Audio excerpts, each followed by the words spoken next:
الحمد لله الذي نحمده ونستعينه ونستغفره ونعوذ بالله من شرور أنفسنا ومن سيئات أعمالنا. من يهده الله فلا مضل له ومن يضلل فلا هادي له. أشهد أن لا إله إلا الله وحده لا شريك له وأشهد أن محمدا عبده ورسوله لا نبي بعده. قال الله تعالى: يا أيها الذين آمنوا اتقوا الله حق تقاته ولا تموتن إلا وأنتم مسلمون. وقال أيضا: وإنك لعلى خلق عظيم. وقال النبي صلى الله عليه وسلم: إنما بعثت لأتمم مكارم الأخلاق. Alhamdulillah, jamaah salat Jumat yang insyaallah dimuliakan oleh Allah Subhanahu wa taala. Marilah kita senantiasa bersyukur kepada Allah Subhanahu wa taala karena sampai saat ini Allah Subhanahu wa taala masih memberikan kesempatan kepada kita untuk beribadah kepadanya. Maka salah satu bentuk ibadah yang kita lakukan pada hari ini yakni melaksanakan salat Jumat secara berjamaah. Salawat dan salam lupa kita sampaikan kepada Nabi kita Nabi Muhammad sallallahu alaihi wasallam.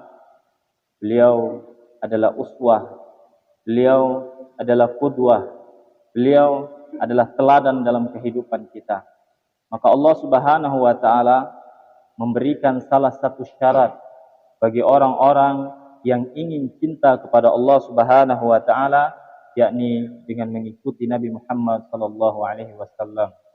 Bagaimana Allah Subhanahu wa taala sebutkan, "Qul," katakanlah, "in kuntum tuhibbunallah," jika kalian itu cinta kepada Allah, fattabi'uni, maka ikutilah aku, yakni Nabi Muhammad sallallahu alaihi wasallam. Salawat dan salam juga kita berikan kepada keluarga beliau, pada para sahabat beliau, dan kepada orang-orang yang selalu senantiasa konsisten dan komitmen dengan risalah yang beliau sallallahu alaihi wasallam bawa. Jamaah salat Jumat insyaallah dimuliakan oleh Allah Subhanahu wa taala. Untuk mengawali khutbah kita pada Jumat kali ini dalam firman Allah Subhanahu wa taala dalam surat Al-Qalam ayat yang keempat, Allah Subhanahu wa taala berfirman, "Wa innaka la'ala khuluqin 'azim." Dan sesungguhnya engkau Muhammad benar-benar memiliki akhlak yang agung. Maka di dalam ayat ini Allah Subhanahu wa taala memberikan kalimat pujian kepada Nabi Muhammad sallallahu alaihi wasallam bahwasanya beliau adalah manusia yang memiliki akhlak yang paling mulia. Maka kemuliaan akhlak Nabi sallallahu alaihi wasallam juga disebutkan di beberapa hadis. Dari Anas bin Malik radhiyallahu anhu, beliau mengatakan, "Kana an-nabiy sallallahu alaihi wasallam ahsanan nasi khuluqa."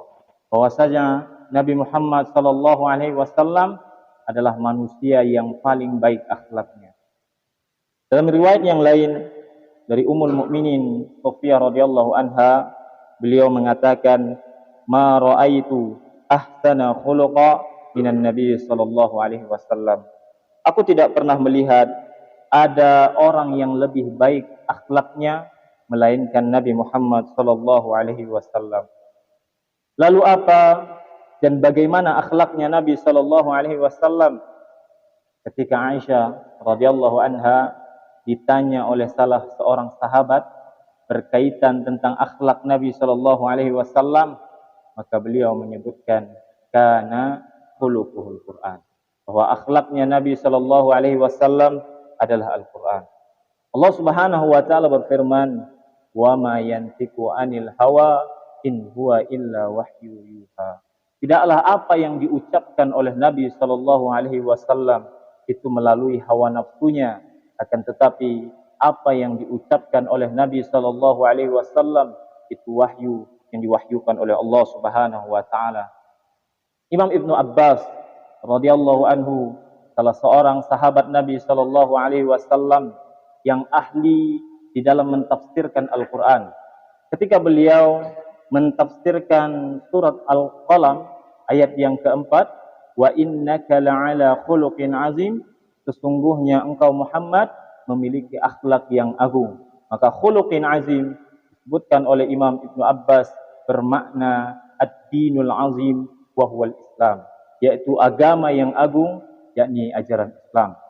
Maka akhlak, perbuatan, perilaku, ucapan dan seluruh aktivitas kehidupan Nabi sallallahu alaihi wasallam berlandaskan dengan wahyu yang diwahyukan oleh Allah Subhanahu wa taala, yakni Al-Qur'an dan ajaran Islam. Maka Al-Qur'an dan ajaran Islam adalah pokok untuk mendapatkan kemuliaan akhlak. Setiap orang yang mencari kemuliaan akhlak selain daripada apa yang diturunkan oleh Allah Subhanahu wa taala, yakni Al-Qur'an dan ajaran Islam, maka dia akan mendapatkan kehinaan. Sebagaimana diucapkan oleh Umar ibn Khattab radhiyallahu anhu, beliau mengatakan, inna kunna azala qaumin fa'azzanallahu bil Islam. Dahulu kami adalah kaum yang hina, lalu Allah Subhanahu wa taala memuliakan kami dengan Islam. Famahma natlubul izza bighairi ma a'azzanallahu bihi azallanallah. Maka sekiranya kami mencari kemuliaan selain daripada kemuliaan yang telah Allah Subhanahu wa taala turunkan kepada kami, yakni Islam, maka tentu kami akan dihinakan. Maka kemuliaan akhlaknya Nabi sallallahu alaihi wasallam yang patut kita jadikan teladan dalam kehidupan kita, yang mana akhlak beliau sallallahu alaihi wasallam berlandaskan dengan wahyu yang diwahyukan oleh Allah Subhanahu wa taala, yakni Al-Qur'an dan ajaran Islam, yang mana pula generasi-generasi terdahulu mendapatkan kemuliaan dengannya. Allah Subhanahu wa taala berfirman, laqad kana lakum fi Rasulillahi uswatun hasanah liman kana yarjullaha wal yawmal akhir wa dzakarallaha katsira. Sesungguhnya telah ada pada diri Rasulullah sallallahu alaihi wasallam suri tauladan yang baik bagimu, yaitu bagi orang-orang yang mengharapkan rahmat Allah dan kedatangan hari kiamat, dan dia banyak menyebut nama Allah Subhanahu wa taala. Imam At-Tabari berkata di dalam tafsirnya, Allah berfirman kepada orang-orang yang beriman, sesungguhnya telah ada pada diri Rasulullah sallallahu alaihi wasallam tauladan yang baik untuk kalian ikuti, hendaklah kalian selalu mengikutinya apapun itu, dan janganlah kalian menyimpang darinya. Teladan yang baik ini bagi orang-orang yang mengharapkan pahala Allah, karena orang-orang yang mengharap pahala Allah dan rahmatnya di akhirat tidak akan membenci diri Rasulullah sallallahu alaihi wasallam, melainkan menjadikannya sebagai teladan yang selalu diikuti bagaimanapun beliau. Akan tetapi sedikit sekali dari generasi-generasi Islam pada saat ini yang menjadikan Nabi sallallahu alaihi wasallam sebagai teladan dalam kehidupannya. Bahkan mereka, generasi-generasi Islam pada saat ini, menjadikan orang-orang di luar daripada Islam sebagai idola mereka, sebagai teladan mereka, sebagai yang mereka contoh dalam kehidupan, baik dari segi lifestyle, dari segi gaya hidup, dari ujung rambut sampai ujung kakinya, bahkan aturan dan sistem kehidupan mengikuti pola-pola orang-orang di luar daripada Islam. Maka hal ini telah dikhabarkan oleh Nabi sallallahu alaihi wasallam. Maka Nabi sallallahu alaihi wasallam bersabda, la taqumus sa'ah. Hari kiamat itu tidak akan terjadi hatta ta'khuzu ummati bi akhzil qurun qablaha. Sebelum umatku mengikuti orang-orang sebelum di antara mereka.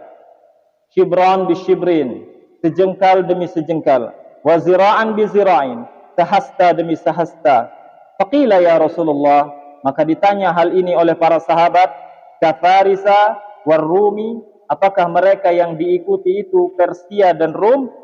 Maka Nabi SAW menjawab, wa minan nasu illa ulaika.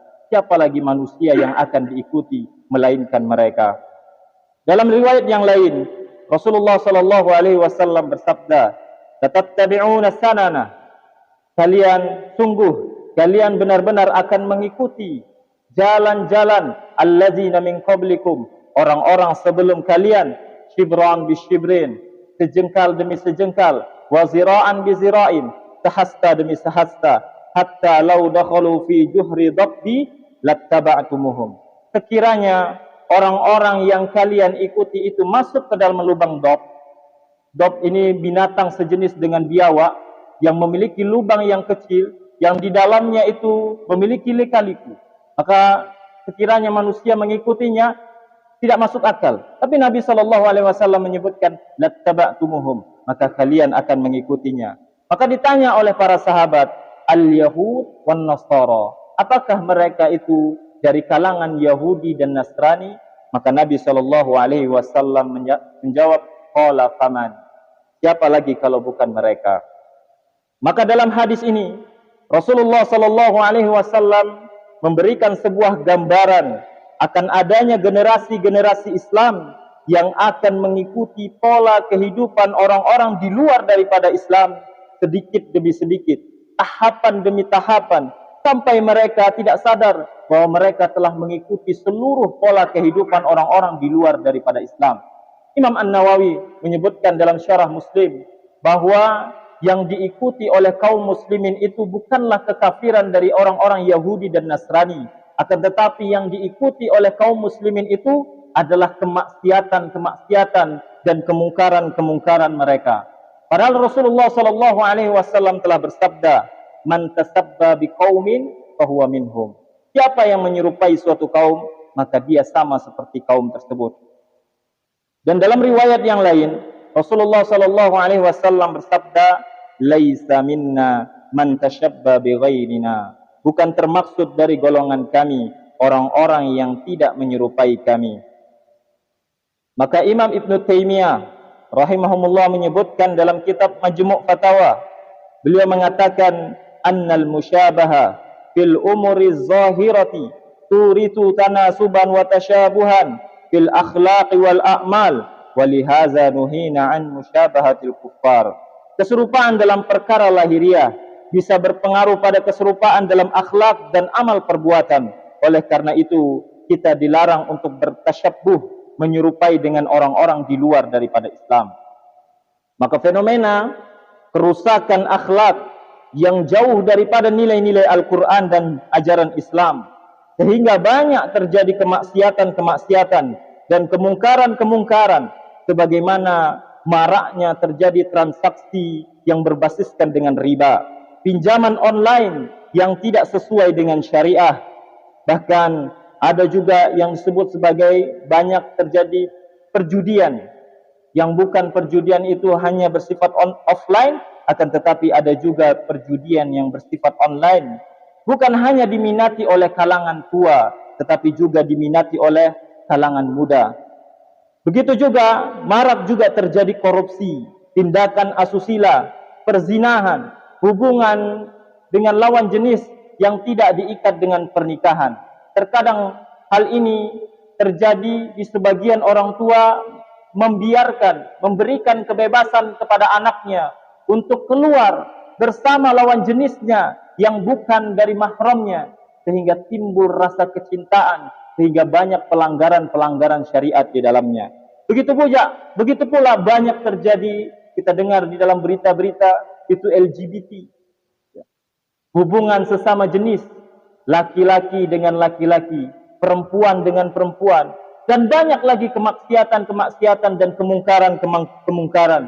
Hal ini diakibatkan buruknya akhlak generasi-generasi Islam pada saat ini. Maka ketika rusaknya akhlak yang jauh daripada nilai-nilai Al-Quran dan ajaran Islam, sehingga yang ada hanyalah kemaksiatan-kemaksiatan, maka Allah Subhanahu wa Ta'ala akan menurunkan kerusakan-kerusakan akibat perbuatan manusia. Allah Subhanahu wa Ta'ala berfirman, "Zaharu fasadu fil barri wal bahri bima kasabat aydin nas." Telah tampak kerusakan di darat dan di laut disebabkan karena perbuatan manusia.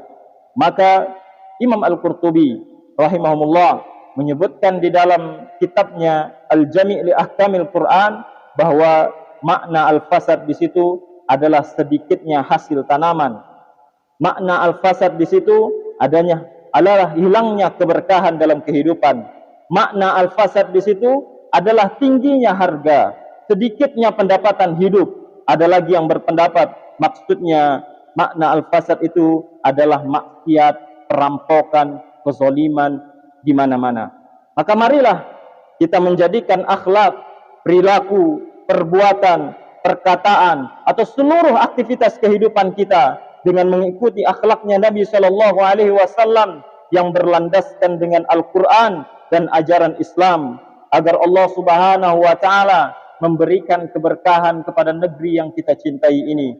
Sebagaimana Allah Subhanahu wa taala berfirman, "Walau anna ahlal qura amanu wattaqau lafatahna 'alaihim barakatin minas sama'i wal ardh walakin kadzdzabu fa'akhaznahum bima kanu yaksibun." Jikalau sekiranya penduduk negeri ini beriman dan bertakwa, pasti Allah akan limpahkan keberkahan dari langit dan bumi. Akan tetapi mereka mendustakan peringatan-peringatan kami, maka kami akan siksa mereka. Maka kami akan menghukum mereka diakibatkan mereka mendustakan peringatan-peringatan kami. Fa'tabiru ya ulil absar la'allakum turhamun.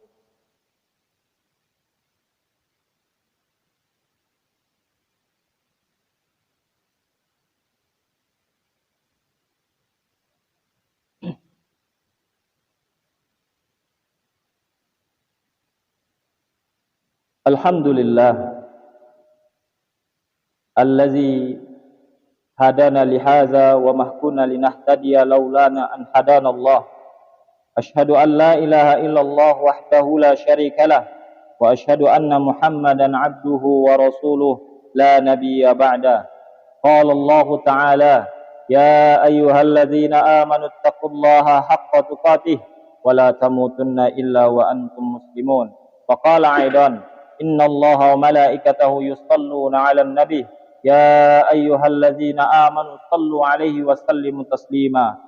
Allahumma salli ala Muhammad wa ala ali Muhammad kama sallaita ala Ibrahim wa ala ali Ibrahim wa barik ala Muhammad wa ala ali Muhammad kama barakta ala Ibrahim wa ala ali Ibrahim innaka Hamidum Majid.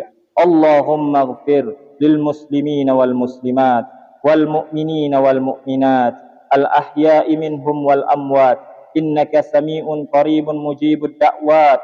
Rabbana aghfir lana dhunubana wa israfana fi amrina wa tsabbit aqdamana wansurna 'alal qaumil kafirin. Rabbana zalamna anfusana wa illam taghfir lana wa tarhamna lanakunanna minal khasirin. Rabbana atina fid dunya hasanah wa fil akhirati hasanah wa qina azaban nar. Ibadallah, innallaha ya'murukum bil adli wal ihsan wa ita'i dzil qurba wa yanha 'anil fahsya'i wal munkari wal baghi ya'izzukum la'allakum tadhakkarun. Fala dzikrullahi akbar. Aqimis shalah.